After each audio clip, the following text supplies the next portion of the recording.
So this is everything that you're gonna get. It's gonna come with two sets of these wood chips. You got your quick start guide, little instructional area as well. You've got an air fry basket, so you can do some outdoor air frying. And then you've got your griddle right here, which is gonna give you those beautiful little grill marks. Here is the unit itself. It's very simple to use. You can do it with or without the wood chips if you just want to use it as like a griddle or an air fry, it by all means. But here are all your functions on it. That's how you're going to start it.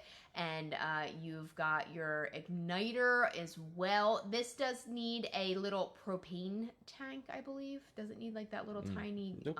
Oh, it's just a plug-in. Yep. You're right. I'm mixing things up. I'm sorry. So you can see we had our wood chip goodness in there. Now we're going to put our burgers on this little griddle like so. It is on nonstick too, which is really nice. So we're going to get those nice griddle marks while still getting that delicious smoky flavor.